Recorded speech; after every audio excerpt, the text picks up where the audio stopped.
నమస్తే, welcome to Andhraprabha TV. నేను సౌజన్య.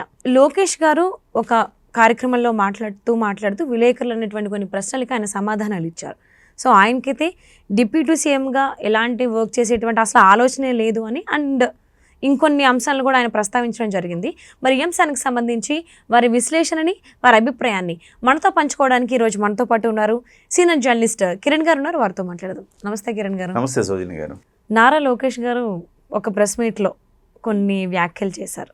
ఆ వ్యాఖ్యల్లో డిప్యూటీ సీఎంగా చేసేటువంటి ఆలోచన నాకు లేదు, దాని గురించి మీరు ఎవరు ప్రస్తావించకండి ఎక్కడా కూడా అని, అండ్ ఇంకొన్ని అంశాలను కూడా ఆయన ప్రస్తావించడం జరిగింది.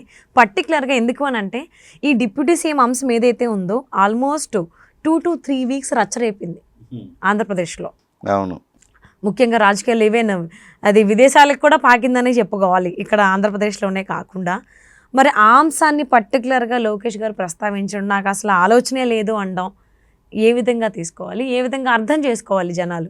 ఒక రకంగా దీనికి ఒక ఫుల్ స్టాప్ పెట్టడం కోసమే ఆయన ఆ వ్యాఖ్య చేశారు అనుకోవాలి. ఓకే. ముఖ్యంగా డిప్యూటీ సీఎం ఆలోచన నాకేం లేదు, చంద్రబాబు గారు ఏ పదవి ఇస్తే ఆ పదవిని సమర్థవంతంగా పోషించడమే నా ముందున్న కర్తవ్యం తప్ప నాకు అంతకు మించిన పదవి కాంక్ష లేదు అన్నట్టుగా ఆయన చెప్పారు. సో ఒక రకంగా చెప్పాలంటే ఎవరైతే ఈ అంశాలన్నింటినీ ఇప్పుడు తెర మీదకి తెచ్చి మాట్లాడుతున్నారో వాళ్ళందరికీ చెక్ పెట్టినట్టుగా మనం భావించాలి. ఎస్, మీరు మాట్లాడింది తప్పు, ఇది కరెక్ట్ కాదు అని చెప్పినట్టుగానే మనం భావించాలి. సీనియర్ నాయకులు వాళ్ళందరూ కూడా మాట్లాడింది కూడా కరెక్ట్ కాదన్న అభిప్రాయాన్ని ఆయన వ్యక్తం చేశారు. అంటే ఒక రకంగా చెప్పాలంటే సీనియర్ నాయకులు ఎందుకు రకంగా ఫ్లిప్ అయిపోయారు అనేది కూడా ఆలోచించుకోవాల్సిన అవసరం ఉంది. ఇవాళ లోకేష్ గారు చాలా హుందాగా మాట్లాడారని భావించాలి. అయితే ఒక అడుగు ముందుకేసి ఇంకొక సంచలనమైన ప్రకటన చేశారు ఆయన. పార్టీలో కూడా ఒక పదవిని 3 సార్లకు మించి ఏ వ్యక్తి చేయకూడదు, కొత్త వాళ్ళకు అవకాశాలు రావాలి, కింది స్థాయి నుంచి అవకాశాలు రావాలి అని అన్నారు ఆయన. అయితే క్షేత్రస్థాయిలో చాలామంది కష్టపడి పనిచేస్తుంటారు, ఎప్పుడు ఒకడే పదవి చేస్తుంటే వీడెప్పుడు ఎదుగుతాడు. సో పదవులు మార్పు జరుగుతూ ఉండాలి. ఈ రకమైన ఇది కేవలం నా పర్టికులర్గా నా అభిప్రాయం మాత్రమే అని చెప్పారు. ఇది పార్టీ అభిప్రాయం కాదు, లోకేష్గా వ్యక్తిగా నా అభిప్రాయం మాత్రమే అని చెప్పారు. ఇందులో ఆయన చెప్పిన అంశం చాలా ఆహ్వానించదగ్గ అంశం, ఏ పార్టీ అయినా చేయవలసిన అంశం, ఆహ్వానించదగ్గ అంశం. ఎందుకంటే ఇవాళ పార్టీలో ఏదైనా ఎవరికైనా ప్రతి ఒక్కరికి ఏదైనా పదవి వస్తే మరింత భుజాన్ని వేసుకొని చేస్తారు. వాళ్ళు అలిసిపోయి భుజం మీద మోసి అలిసిపోయి ఒక్క పదవి కూడా రాక రిటైర్ అయిపోయిన వాళ్ళు అనేక మంది ఉన్నారు ఒక లోకల్ రాజకీయాలకు. ఇవాళ ఈయన లోకేష్ గారు ప్రతిపాదించిన ప్రతిపాదన ద్వారా అనేక మందికి పదవులు వచ్చే అవకాశం ఉంది. ఓకే.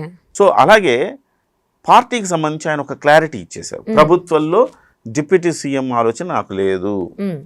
సో ఒక క్లారిటీ ఇచ్చారు. క్లారిటీ ఇచ్చిన తర్వాత ఆయన్ని మరి పార్టీకి సంబంధించి ఆయన కూడా జాతీయ ప్రధాన కార్యదర్శిగా 3 సార్లు చేశారు. ఆ మాట మాట్లాడుతూ నేను ప్రధాన కార్యదర్శిగా కూడా నేను రిజైన్ చేశాక మళ్ళీ నేను జాతీయ ప్రధాన కార్యదర్శి అవదలుచుకోలేదు అన్నాడు. అంటే ఒక స్పష్టమైన ఒక సంకేతంగా మనం భావించాలి. రాబోయే రోజుల్లో లోకేష్ గారిని ఏమైనా జాతీయ అధ్యక్షులుగా చేసే అవకాశం ఏమన్నా ఉందా, లేకపోతే ఆంధ్రప్రదేశ్కు అధ్యక్షుడిగా చేసే అవకాశం ఏమైనా ఉందా అనేది మనం పరిశీలించాలి. ఎందుకంటే ఈ మధ్య కాలంలో నారా లోకేష్ గారు పార్టీలో 1 కోటి సభ్యత్వాలకు పైగా చేశారు. ఇది మామూలు విషయం కాదు. 1 కోటి సభ్యత్వాలకు పైగా చేయడం అంటే చాలా చాలా ఒక ఎంతో శ్రమపడి క్రమశిక్షణగా క్యాడర్ వర్క్ చేస్తే తప్ప అయ్యేది కాదు. ఇది సక్సెస్ చేసి చూపించాడు. ఎస్, నేను పార్టీని నేను నడపగలను సమర్థవంతంగా అనేది ఆయన నిరూపణ చేశారు అన్నమాట. పైగా నారా లోకేష్ గారు ఒక అంశాన్ని దేనైనా పట్టుకుంటే ఆ అంశాన్ని పర్ఫెక్ట్గా ఆ రిజల్ట్ వచ్చేంత వరకు వదలడని పేరుంది. దేశంలో ఏ పార్టీలో లేనంతగా కార్యకర్తలు క్రమశిక్షణగా మెలిగే పార్టీ తెలుగుదేశం పార్టీ. ఆ కార్యకర్తల కోసం మనమేం చేస్తున్నామని ఆలోచించి వాళ్ళకు ఒక బీమా సదుపాయాన్ని కూడా కల్పించారు. 5 లక్షల రూపాయల బీమా సదుపాయాన్ని కల్పించారు. ఇది కూడా నారా లోకేష్ గారి మస్తిష్కం నుంచి వచ్చినదే. కాబట్టి పార్టీ కార్యకర్తల సంక్షేమం దృష్ట్యా చూసినా, పార్టీ కార్యక్రమాల రూపకల్పన దృష్ట్యా చూసినా నారా లోకేష్ గారు తనదైన ముద్ర వేశారు అనేది మనం భావించవచ్చు. మరి తనదైన ముద్ర వేసిన తర్వాత ఆయన్ని జాతీయ అధ్యక్షుడు నారా చంద్రబాబు నాయుడు గారు ఎలాగో అస్తమించే సూర్యుడే కాబట్టి ఇవాళ రేపు ఆయన అలసిపోవచ్చు. అలసిపోయినప్పుడు పార్టీ బాధ్యతలు ఎవరు చూసుకుంటారు?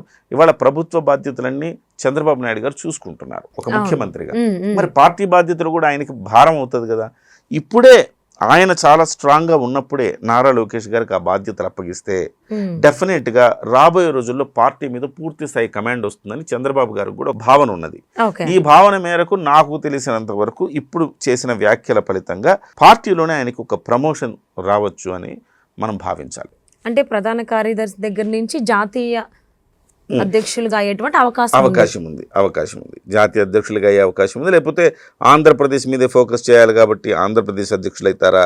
ఆంధ్రప్రదేశ్ అధ్యక్షులు అయితే చంద్రబాబుకి భారం ఏం తగ్గదు, జాతీయ అధ్యక్షులు అయితే ఆయనకు భారం తగ్గుద్ది. అంటే లోకేష్ గారు అన్నారు కదా, పార్టీకి సంబంధించి ఏదైనా పవర్లు పదవిలో ఉన్నారు అని అంటే కేవలం 3 సార్లు మాత్రమే అని. మరి ఒకవేళ లోకేష్ గారు కనుక జాతీయ అధ్యక్షులు అయితే ఆయనకు కూడా ఇది వర్తిస్తుంది అనుకోవచ్చా? కంపల్సరీ వర్తించాలి కదా. సో ఇక్కడ కరెక్ట్గా నారా లోకేష్ గారు ఏం చేస్తారనేది ఇక్కడ ప్రశ్న. ఇది నా వ్యక్తిగతమైన అభిప్రాయం మాత్రమే అన్నారు. వ్యక్తిగతమైన అభిప్రాయం అంటే మరి జాతీయ అధ్యక్షుడు పదవి మాత్రం శాశ్వతం చేసి మిగతా పదవులన్నీ కూడా రొటేషన్ పద్ధతి పెడతారా? లేకపోతే జాతీయ అధ్యక్షుడు పదవి కూడా బహుశా జాతీయ అధ్యక్షుడు పదవి వేరే వాళ్ళకి ఇచ్చే అవకాశం లేదు. ఇస్తే బాలకృష్ణ గారికి ఇవ్వాలి, లేదా లోకేష్ గారు చేయాలి, లేదా చంద్రబాబు గారు చేయాలి. చంద్రబాబు గారు కాదు అంటే అప్పుడు నారా లోకేషే చేయాల్సి వస్తుంది. కానీ ఈ రకమైన ప్రతిపాదన పెట్టుకుంటే 3 సార్లు అంటే 3 టర్మ్స్ తర్వాత మరి ఆయన ఉండకూడదు కదా. అప్పుడు నెక్స్ట్ ఆల్టర్నేటివ్ ఏంటి? మళ్ళీ బాలకృష్ణ గారు రావాలి. మళ్ళీ బాలకృష్ణ గారు వచ్చిన తర్వాత కూడా 3 టర్మ్స్ తర్వాత మళ్ళీ నెక్స్ట్ ఆల్టర్నేటివ్ ఏంటి? కాబట్టి ఇది కీలకమైన అంశం. ఇది ఈ అంశం మరి దీనికి ఏమన్నా చిన్న రిజర్వేషన్ పెట్టేసుకుంటారా? ఎందుకంటే ప్రాంతీయ పార్టీలో ఎక్కడ కూడా ఆ పార్టీకి సంబంధించిన వారసులు తప్ప వేరే వాళ్ళ అధ్యక్షులుగా ఉన్నది చాలా తక్కువ. సో అటువంటప్పుడు అలాంటి అంత రేరెస్ట్ కాంబో తీసుకుంటాడా? తీసుకోకపోవచ్చు, ఆ రిస్క్ తీసుకోకపోవచ్చు. అదొక్కటి పెట్టి మిగతా అంతా కూడా వర్తించేలా చేస్తారు. కానీ ఇంట్రెస్టింగ్, ఇది ప్రతిపాదన ఇంట్రెస్టింగ్. ఒకళ్ళు 3 టర్మ్స్ మాత్రమే ఆ పదవి పోషించాలంటే కింది స్థాయి పదవులన్నీ 3 ఇప్పుడు జాతీయ ప్రధాన కార్యదర్శిగా ఉన్నాడు, అవసరమైతే వైస్ ప్రెసిడెంట్ అవుతాడు, లేదంటే ఆంధ్రప్రదేశ్ అధ్యక్షుడు అవుతాడు, లేకపోతే ఇంకా రకరకాల అవకాశాలు ఆప్షన్స్ ఉంటాయి, మారుతూ ఉంటాయి. కానీ జాతీయ అధ్యక్షుల పదవి గెలిపిన తర్వాత కింది స్థాయి పదవి చేయలేడుగా. కాబట్టి సో అలా చెయ్యలేనప్పుడు దాన్ని వరకు ఒక ప్రత్యేకమైన రిజర్వేషన్ కల్పించి ఇది మాత్రం ఇది తక్క మిగతా అన్నీ అని చెప్పే అవకాశం కూడా ఉంది. ఏదేమైనా నారా లోకేష్ గారి ప్రతిపాదన చాలా హుందాగా ఉంది, మంచి ప్రతిపాదన. At the same time Nara Lokesh గారు ఈ డిప్యూటీ సీఎం అనే వివాదానికి తెర వేయడం కూడా ఒక మంచి పరిణామంగా చెప్పొచ్చు. నారా లోకేష్ గారి స్పందన కూడా చాలా హుందాగా ఉందని మనం అభినందించవచ్చు ఆయన్ని. అవును, కాకపోతే ఏదైతే పార్టీకి సంబంధించి 3 సార్లు మాత్రమే పదవిని అనుభవించాలనే దగ్గర మాత్రం కొద్దిగా కొంచెం ఎక్కడో చిన్న మిస్ అవుతుంది అనిపిస్తుంది. ఎందుకంటే నెక్స్ట్ రాబోయేటువంటి రోజుల్లో లోకేష్ గారి జాతీయ అధ్యక్షులు అయ్యేటువంటి అవకాశం ఉంది అనే ఆలోచన వచ్చినప్పుడు మరి దానికి సంబంధించి ఆయన ఎటువంటి వివరణ ఇస్తారు, అసలు ఎలా ఉండబోతుంది భవిష్యత్ కార్యాచరణ అనేది చూద్దామండి. Thanks so much. నమస్తే.